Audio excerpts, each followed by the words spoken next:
Meus irmãos, agora chegou a hora de nós ouvirmos a palavra do Senhor, que vai ser feita através do nosso irmão César, pastor César. Quero confessar que desde quando ele começou a saga das igrejas, Deus tem falado muito ao meu coração. Éfeso, Esmirna, Pérgamo, e hoje é Tiatira. Não é Ticoatira não, é Tiatira, tá? Mas que Deus tem tocado no nosso coração através de o que Deus falou para aquelas igrejas e está falando para nós também. Que Deus abençoe hoje, pastor.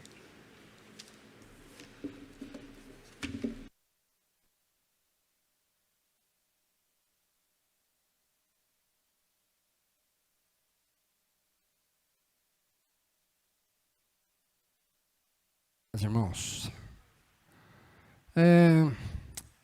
a saga das igrejas, eu não tinha pensado nisso, mas foi boa. Então, Ticoatira, Tiatira. Tiatira, capítulo 2, versículos 18 a 29. Apocalipse, capítulo 2, versículos 18 a 29. Ainda dentro da saga das igrejas.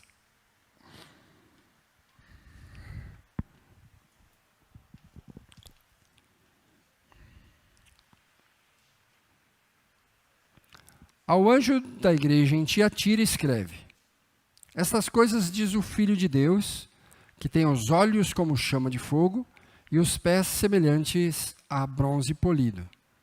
Conheço as tuas obras, o teu amor, a tua fé, o teu serviço, a tua perseverança e as tuas últimas obras, mais numerosas do que as primeiras. Tenho, porém, contra ti o tolerares que essa mulher, Jezabel, que a si mesmo se declara profetisa, não somente ensine, mas ainda seduza os meus servos a praticarem a prostituição e a comerem coisas sacrificadas aos ídolos. Dei-lhe tempo para que se arrependesse. Ela, todavia, não quer arrepender-se da sua prostituição. Eis que a prostro de cama, bem como em grande tribulação os que com ela adulteram, caso não se arrependam das obras que ela incita. Matarei os seus filhos, e todas as igrejas conhecerão que eu sou aquele que sonda mentes e corações, que vos darei a cada um segundo as vossas obras. Digo, todavia, a vós outros, os demais de Tiatira, a tantos quantos não têm essa doutrina e que não conheceram, como eles dizem, as coisas profundas de Satanás, outra carga não jogarei sobre vós. Tão somente conservai o que tendes, até que eu venha. Ao vencedor, que guardar até o fim as minhas obras, eu lhe darei autoridade sobre as nações, e com cetro de ferro as regerá e as reduzirá a pedaços como se fossem objetos de barro.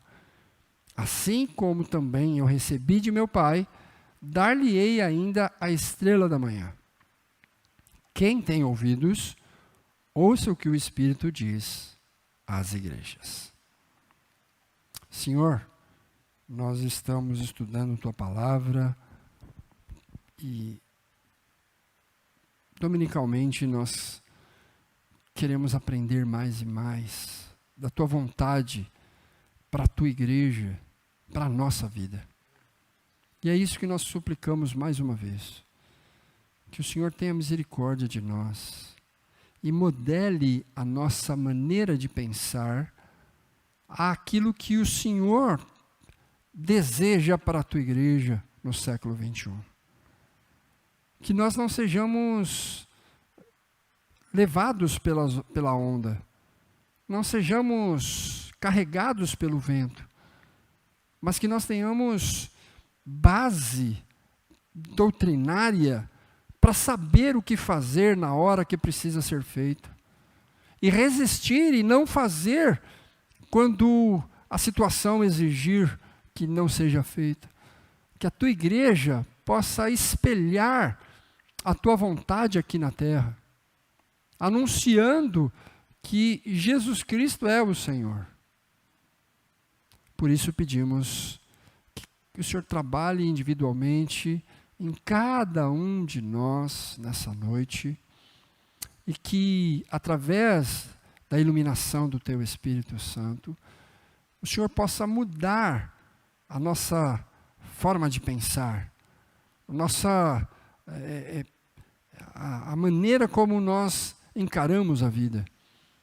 E isso, coletivamente, juntando o Teu povo, juntando aqueles que querem Te servir de coração, o Senhor possa fortalecer a maneira de viver da Tua igreja aqui em Vila Buenos Aires ou em qualquer lugar que possa tomar a Tua palavra e sinceramente estudá-la de coração. Que Teu Espírito Santo faça a obra. Nós rogamos no nome do nosso Salvador, Jesus Cristo, o Senhor. Amém. Hoje eu quero começar com uma história. A história de uma família cristã.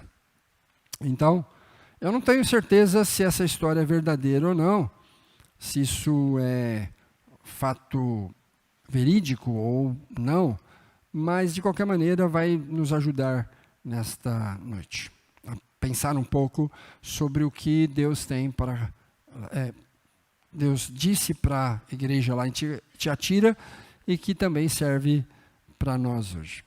Então, diz que numa determinada região, uma grande empresa começou a selecionar um chefe para o departamento de logística daquela empresa. E para isso, eles começaram a recrutar voluntários, as pessoas que achavam que tinham essa condição. E começaram a entrevistar tanto os funcionários que se candidataram à vaga, quanto aos de fora, quem mandasse seu currículo para lá.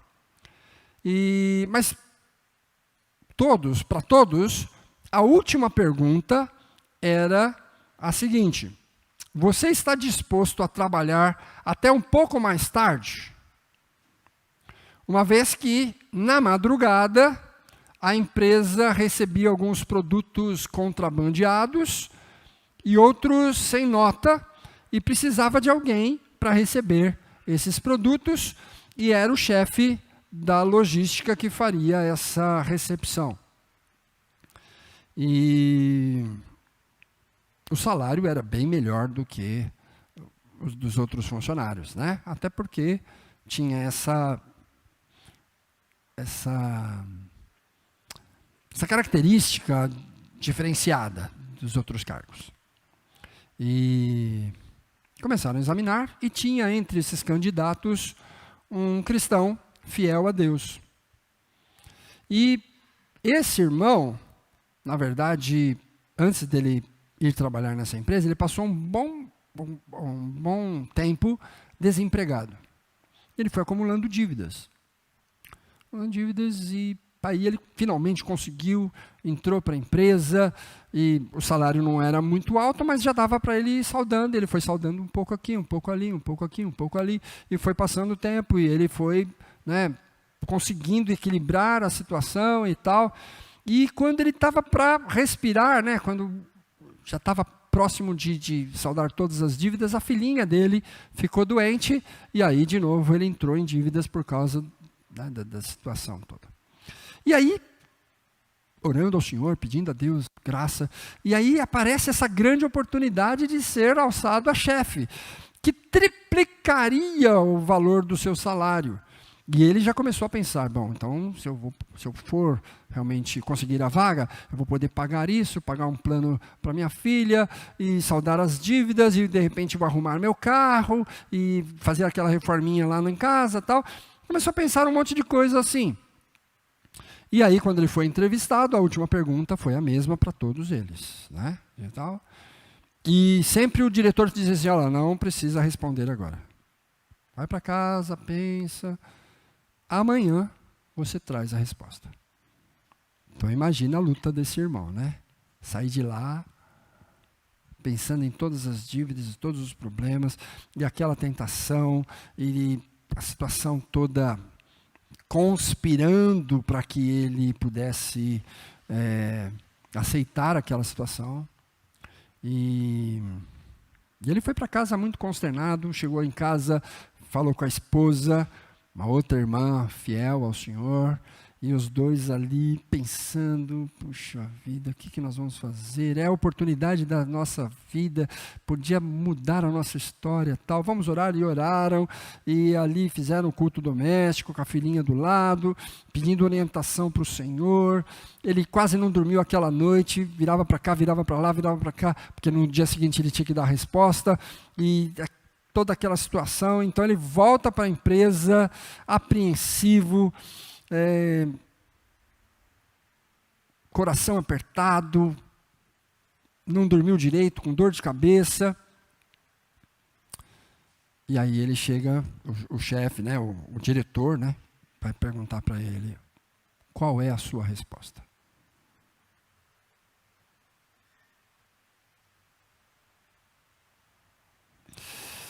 Dá aquela respirada funda e diz, não, eu não vou entrar nesse esquema por causa do meu relacionamento com Deus. Eu não poderia abrir mão de tudo aquilo que eu creio para poder ganhar um pouco mais. Vou ficar. E aí o diretor, que é operante positivo, olha aqui, chamou os outros diretores, os diretores desceram todos. E de todos os que foram entrevistados, somente ele disse não. E aí reuniram todos os diretores e disseram, está contratado. Nós precisamos de alguém de confiança. E nós entrevistamos várias pessoas. E todas elas disseram, não, para mim não tem problema. Ok, eu topo. Eu com esse salário até arrisco e tal. Só você disse não. E o antigo diretor de logística aqui, nós descobrimos que ele estava contrabandeando. Ele estava desviando material. Ele estava, por isso nós o mandamos embora. Você, por causa da sua fé, é o único que nós podemos descansar.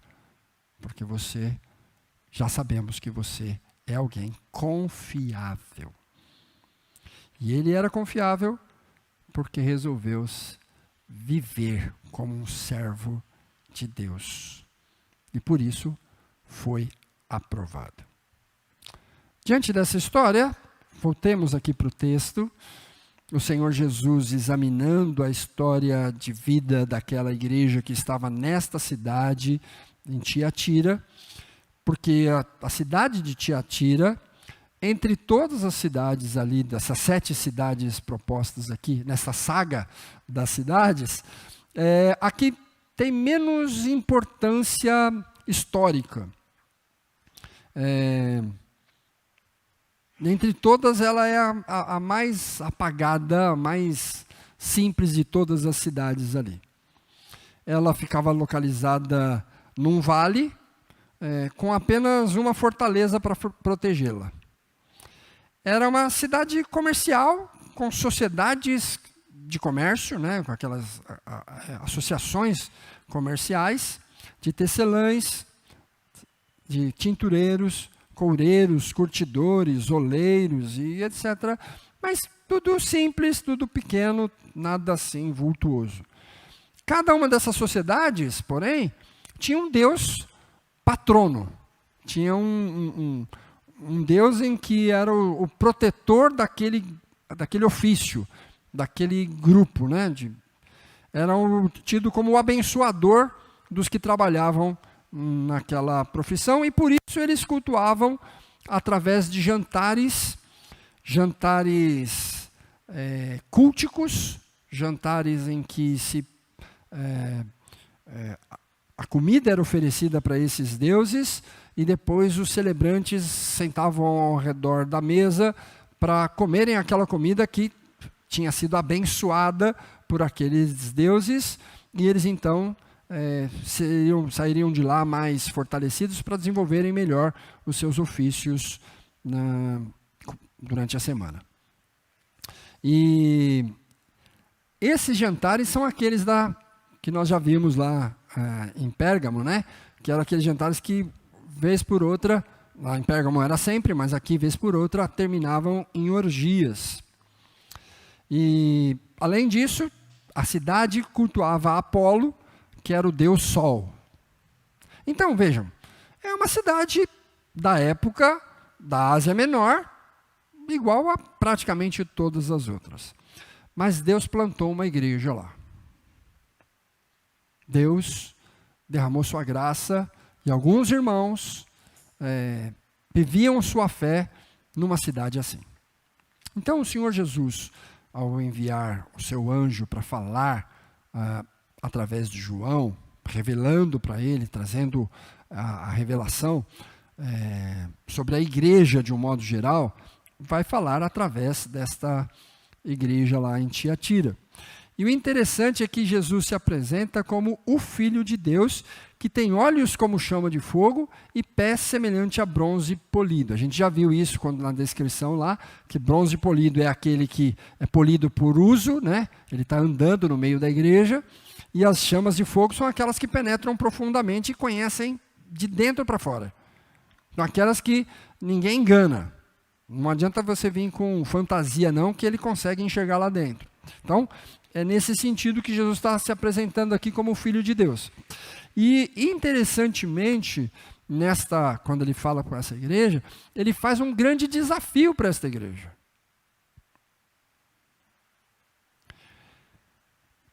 O Senhor Jesus traz para cá, através dessa análise que ele faz, um desafio para todas as igrejas, através do desafio que faz para Tiatira.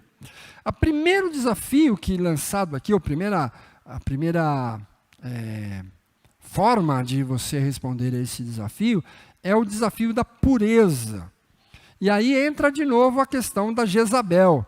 É claro que essa mulher não é a Jezabel, porque ela morreu lá, né? Foi comida pelos cães, então não é a mesma. Claro.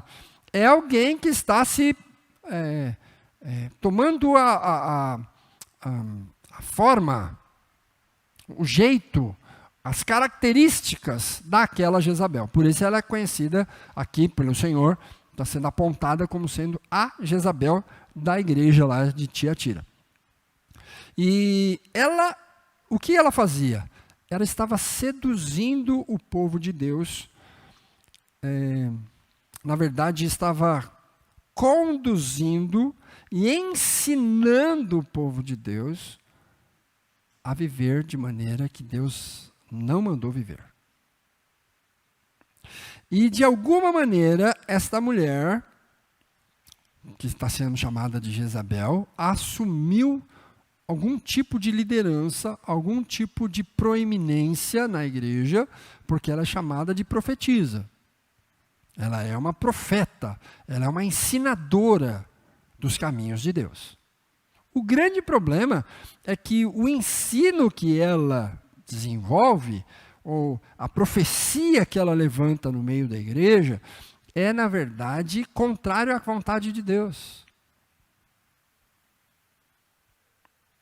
E, de alguma maneira, os irmãos estão assumindo aquele ensinamento. E isso estava causando a prostituição cultural, a prostituição física, certamente, né, no corpo, lá na igreja de Tiatira. Então, de alguma maneira, a gente não tem qual é o sermão que ela pregava, né? Não tem o ensino dela, a revista da escola dominical que ela usava, a gente não tem. Mas a descrição do Senhor Jesus é que ela estava seduzindo, que ela estava incitando o povo de Deus a viver de maneira desregrada. Então, talvez até dizendo que não tem problema nenhum participar lá do jantar da sociedade comercial que terminava em orgia. Não tem problema. E aí o povo ia. quem entendia, quem recebia aquele ensino e ia para fazer o que ela mandava, o que ela ensinava, se dava mal porque caía em pecado. E o Senhor Jesus disse: eu tenho isso contra vocês. Vocês são firmes, vocês estão de parabéns em um monte de coisa, mas nisso aqui não. Ela estava dizendo, e aí a gente pode aprender daquilo que está descrito aqui, que ela falava assim: olha, vamos conhecer o que o Satanás diz. As coisas profundas de Satanás. Talvez aí a desculpa é: vamos conhecer o inimigo para poder vencê-lo. E convencia as pessoas a ter essa experiência. Quem sabe brincar Lá na escola, quando eu era adolescente, tinha uma brincadeira que acho que era a brincadeira do copo, alguma coisa desse tipo assim, que você ficava brincando ali, invocando espíritos, e o copo tinha que se mexer sozinho, uma coisa desse tipo assim. Eu nunca participei, então eu não lembro bem, mas o pessoal falava para mim: tem um negócio lá e tal. E brincando assim, não vamos brincar depois do culto aqui, olha pessoal, vamos fazer essa brincadeira. Não dá. A Jezabel já falou que não tem problema nenhum, não. Tudo bem, vamos lá. E o pessoal fazia. De alguma maneira, ela estava dizendo, e o texto diz isso, que estava incitando o povo a buscar as coisas mais profundas de Satanás. Que vai na igreja do Senhor Jesus ensinar sobre Satanás?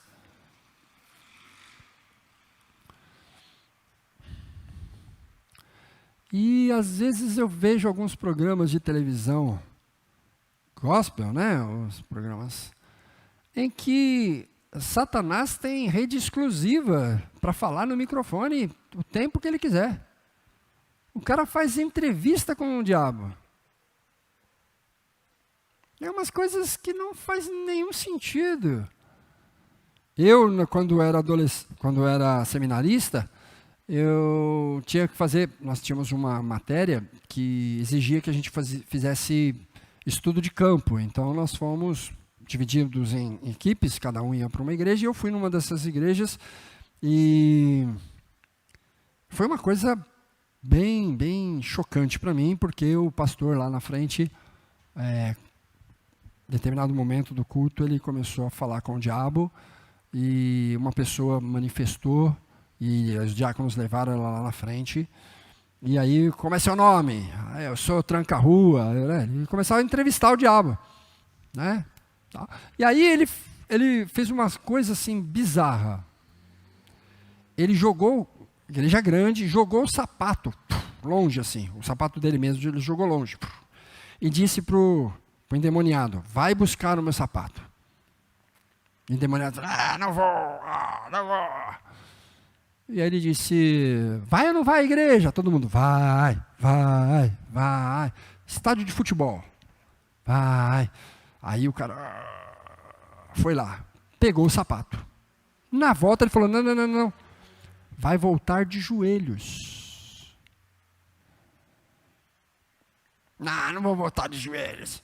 Vai ou não vai à igreja? Vai. E o cara ajoelhou e trouxe e tal. E aí, mais 10 minutos, mais 15 minutos ali na entrevista, e tal, para depois libertar o camarada. Bom, eu não quero julgar se o cara estava encenando ou não, isso não vou entrar nesse mérito. Eu tenho algumas desconfianças, mas não vou entrar nesse mérito. Mas, de qualquer maneira, você vai deixar a pessoa mais 20 minutos, mais meia hora na prisão, sendo um ninho de demônios, só para você mostrar poder? Só para mostrar quem é que manda? Isso é bizarro. Se ele podia libertar, por que ele não libertou aquele homem naquela hora? Por misericórdia. Por que ele tem que sofrer mais meia hora? Mas, de qualquer maneira, depois eu tive que fazer o relatório. Entrevista com o inimigo. Como é seu nome? De onde você vem? Qual é a sua intenção? E tal. Entrevistando. Tá, não dá, irmãos. Nós precisamos aprender, e o Senhor está dizendo que não importa. Você não tem que ser amigo do diabo para poder vencê-lo. Você não tem que saber quem é o pai, quem é a mãe, quem é o tio, de onde ele vem, para onde ele vai. É só libertar. E de alguma maneira, essa mulher estava seduzindo o povo de Deus, através do seu ensino, credenciada na igreja,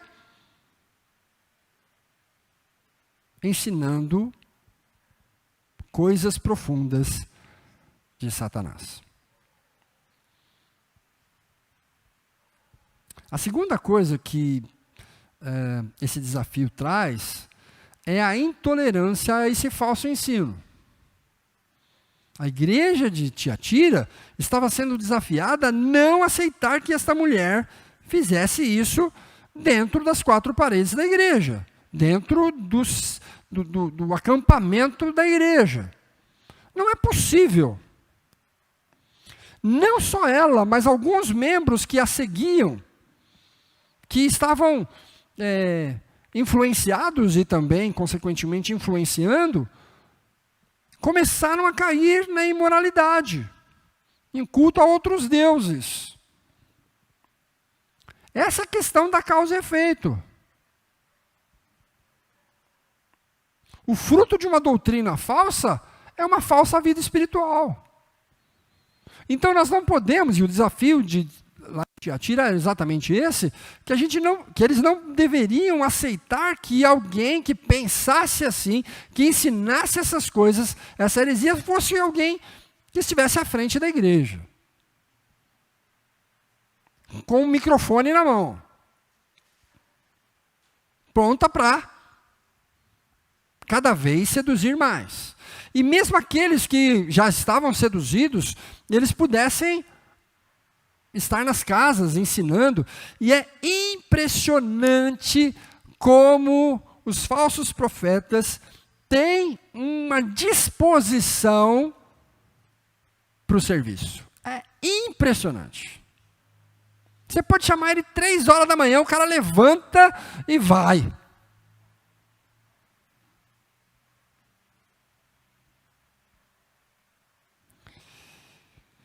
Devia ser a gente, né, fazer isso, mas não, eles fazem. Mas o fato de ser bom, o fato de ser prestativo, o fato dele estar disposto, não é tudo. É preciso ter o que dizer, ter um conteúdo que seja bíblico, que seja baseado nas Escrituras. Senão, veja, igreja não é uma agremiação.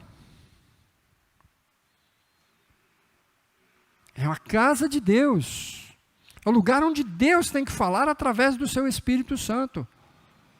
E nós muitas vezes aceitamos que as pessoas venham à frente e digam o que quiserem, sem estar baseado nas Escrituras. E o Senhor Jesus disse, não pode.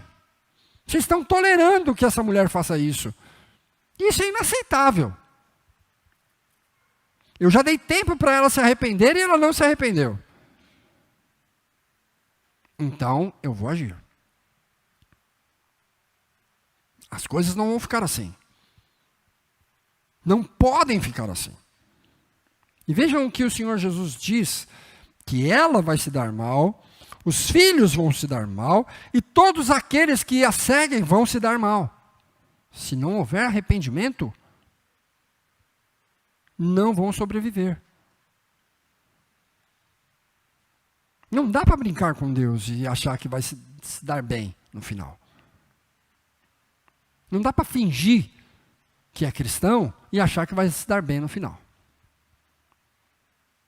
As Escrituras são claras. Não adianta você querer fazer milagre, estar à frente e dirigir e tal, se você não conhece o Senhor da Seara. Você pode enganar todo mundo, mas o Senhor você não engana. Nunca vos conheci. Apartai-vos de mim, malditos, para o fogo eterno. Não vai. E às vezes, essas pessoas assumem a liderança da igreja. E quantos erros nós já vimos na história da igreja, de gente que assumiu, por várias razões, assumiu a liderança da igreja e conduziu a igreja para o erro. Com falsas doutrinas. Doutrinas, muitas delas, muito bem elaboradas. Doutrinas que na academia eram irretocáveis. E espalharam isso pelas igrejas. A Europa está cheio de igrejas fechadas hoje, ou que viraram bares, ou que viraram casas noturnas, porque as igrejas foram fechando. Por quê? O ensino lá é que Jesus não é Deus. O ensino que esses pastores estavam pregando nessas igrejas é que não tem problema você dormir com a sua namorada antes do casamento. Você defraudar a empresa. Você fazer coisas que ou a Bíblia diz não, mas isso tudo é uma forma de linguagem, é um jeito de dizer, não precisa esquentar a cabeça, no final dá tudo certo, Deus vai te perdoar e você vai para o céu. E as igrejas foram fechando. E aí tiveram que vender o prédio. Só ficaram os velhinhos lá. Vários missionários disseram que quando foram para a Europa, tomaram aquele choque, aquele monstro de igreja, anos e anos, né? Alguns com séculos de história e tal, e um grupinho de irmãos velhinhos lá. Porque todos os outros, os jovens, todos foram para...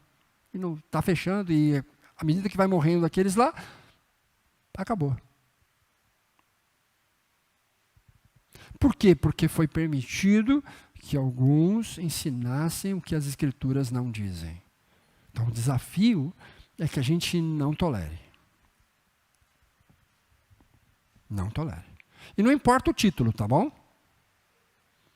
Pode ser pastor, pode ser bispo, pode ser apóstolo, pode ser patriarca, pode ser quem for. Se ele vier à frente da igreja e ensinar algo que a Bíblia não diz, seja anátema. Deve ser interrompido na hora. Pela ordem. Os presbíteros devem interrompê-lo. Se não tiver presbítero, os diáconos devem interrompê-lo. Se não tiver diácono, qualquer irmão pode interrompê-lo e dizer, nada disso, pastor. Aqui, não. Porque não dá para deixar. Os nossos filhos estão presentes.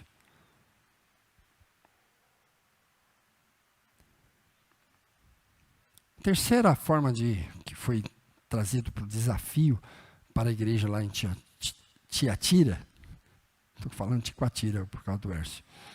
Tiatira é o desafio de conservar aquilo que eles já têm.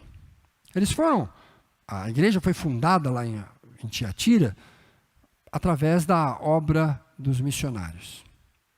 Então eles já têm amor, fé, perseverança, serviço e obras. É o que as Escrituras dizem. O Senhor Jesus, ao analisar, disse, vocês têm isso, então não vou pôr outra carga sobre vocês. Mantenham o que vocês têm. Mantenham. Sejam santos como vocês, na fundação, prometeram ser. E isso é importante, porque às vezes a gente sempre quer algo diferente, alguma coisa espetacular, alguma coisa que revolucione e a gente seja conhecido no mundo inteiro como aquela igreja lá em Vila Buenos Aires, ela é completamente diferente. Não precisa.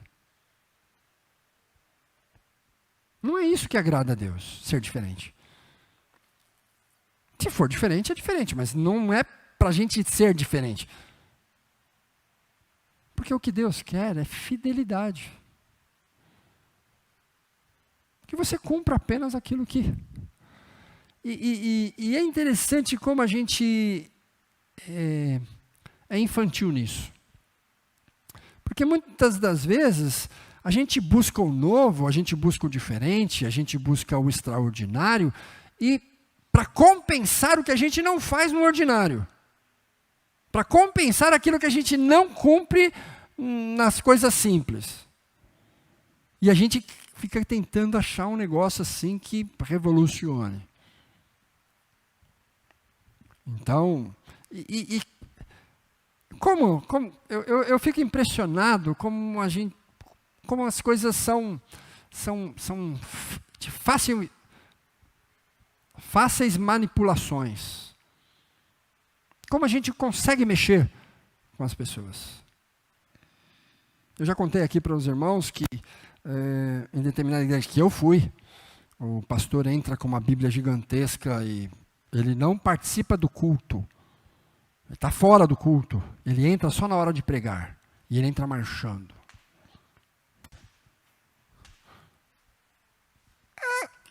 Que é isso? Mas é um jeito assim, a santidade da palavra. Não precisa do pastor, a Bíblia é santa por ela mesma. Não precisa desse teatro para ficar mais santo, para ficar um negócio espetacular. Já ouvi falar isso, eu não vi, mas eu ouvi falar que em algumas igrejas, na hora da palavra, começa a sair uma espécie de uma fumaça, um negócio assim. E aí aparece o pastor lá atrás, e as luzes no pastor e tal. Não precisa. Gente, não é show. Né? Um artista está aparecendo. Essas coisas assim, não precisa. Vamos fazer aqui um púlpito diferente. Um púlpito, sei lá, não sei, não posso nem imaginar como vai ser um púlpito diferente. Mas uma coisa assim. Mas peraí. Vamos para a palavra. O que esses pregadores ensinam? Às vezes, ok. E às vezes não ok. Porque a verdade, quando eu era pastor de uma determinada igreja e a nossa igreja estava sendo influenciada por um grupo que tinha todo um movimento assim, todo diferenciado, nós combinamos que nós iríamos lá assistir o culto deles. E nós fomos. E depois de todo o show, todo o espetáculo, digamos assim, né, que estava acontecendo, e as pessoas que estavam indo lá estavam, na verdade, o pessoal chama de vibe, né, estava um ânimo totalmente diferente. Na hora que foi pregar a palavra, só ficou a nossa igreja ali no meio. Todos os outros saíram, foram para o banheiro, foram para a cantina, ficaram do lado de fora batendo papo e tal, e nós ficamos lá. Mas sabe de uma coisa? E é preciso ser sincero aqui, a pregação foi bíblica. O pastor foi lá e pregou a Bíblia. Não inventou nada, não criou nada, foi direto, foi simples, foi claro, foi objetivo, foi uma bênção para nós. Pena que só a gente ouviu, porque todo mundo estava do lado de fora. Mas foi bíblico. Então, ok, a gente não gostou nada daquilo, que os jovens da nossa igreja estavam querendo trazer toda aquela inovação para a nossa igreja. Depois daquilo eles falaram, não, melhor não, pastor. Os jovens falaram, não, melhor a gente ficar na nossa mesmo e tal. Porque era totalmente... E sabe, todo esse movimento, esse jeito de fazer, essa forma toda, para quê?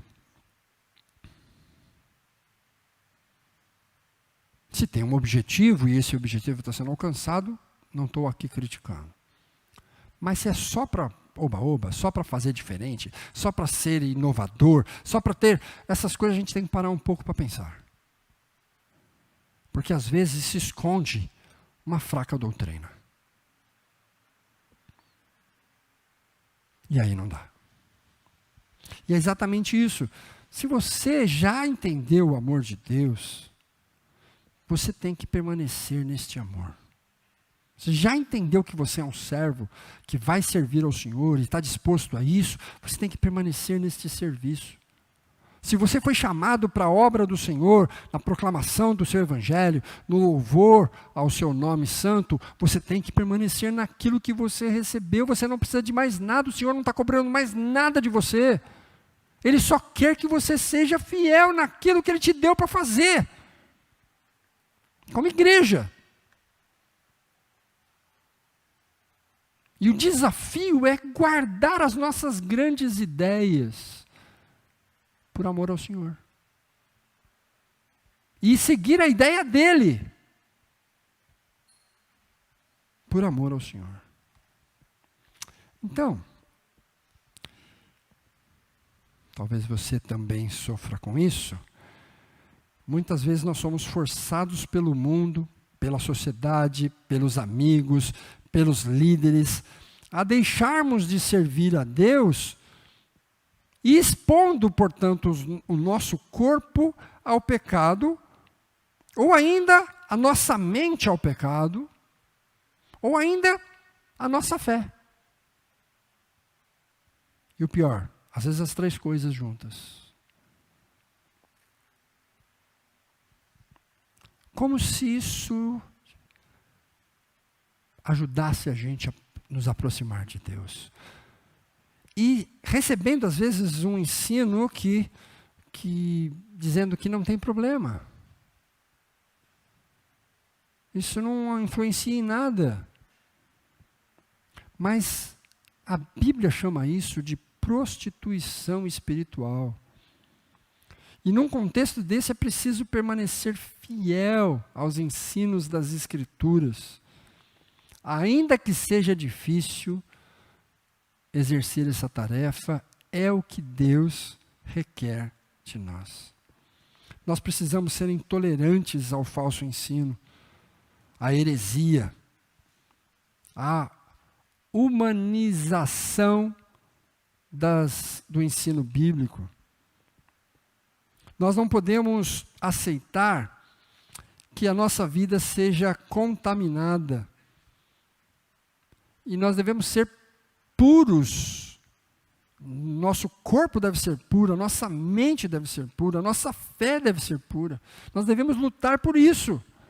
Nós devemos conservar aquilo que nós recebemos quando recebemos Jesus como Salvador. E eu quero pensar novamente naquele irmão que estava passando por aquele momento difícil da sua vida, com dívidas, com problemas, com sua filha doente, sem dinheiro, e que agora está sendo desafiado a abandonar tudo para ter um certo conforto. Você acha que ele não foi tentado? Claro que foi. E depois dele ter orado e pedido ao Senhor alívio, aparece essa oportunidade, certamente o inimigo ficou falando, é Deus falando, é Deus, recebe, aceita, é Deus. E talvez comentando, se ele tivesse tempo, ele comentando com alguém na sua casa, ou lá na empresa, ou mesmo com seus amigos, e dizendo da situação, alguém fala, se fosse eu aceitava na hora. Puxa vida, vai perder uma oportunidade dessa, você não falou que está cheio de dívida? Então, de repente é Deus abrindo as portas para você, e tal, e tal, e tal, e você balançado. Mas se ele tinha a base das Escrituras no seu coração, como ele demonstrou que tinha, a única resposta possível era não.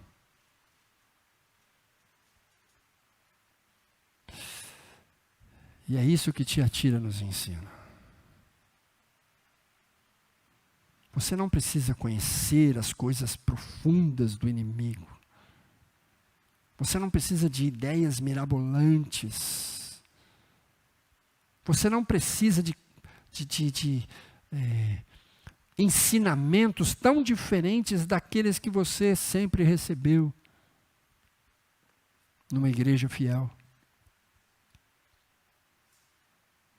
O que Deus quer de você, da sua igreja, é que ela aceite o desafio de permanecer naquilo que recebeu. Ser fiel, ser puro, ser tratável diante do seu Deus. E não é só para, como diz o versículo 29, quem tem ouvidos ouça o que o Espírito diz às igrejas. Isso quer dizer que serve para nós também. O desafio de Tiatira é o nosso desafio. No século 21, permanecer naquilo que recebemos. Fielmente. Vamos orar. Talvez você esteja passando por isso, nesse momento, pessoalmente. Talvez Deus tenha te trazido aqui para te preparar para o desafio de amanhã.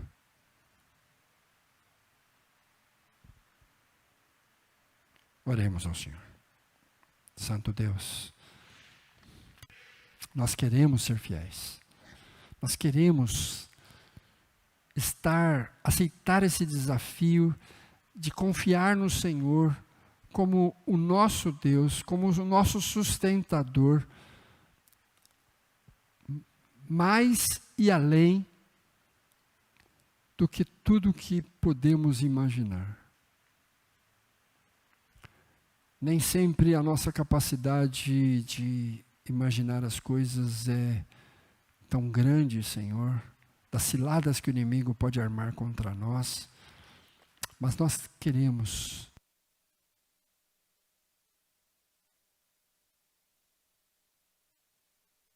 vir, Senhor, e fazer a Tua vontade com tudo o que temos, com tudo o que somos. Os nossos filhos te pertencem, Senhor. Os nossos sonhos te pertencem. A nossa carreira, o nosso emprego te pertencem. A nossa vida te pertence. Por isso nós queremos dedicar tudo o que temos, tudo o que somos, diante do Teu altar. E não queremos, ó Deus, viver uma vida misturada com o ensino deste mundo, com as heresias propostas.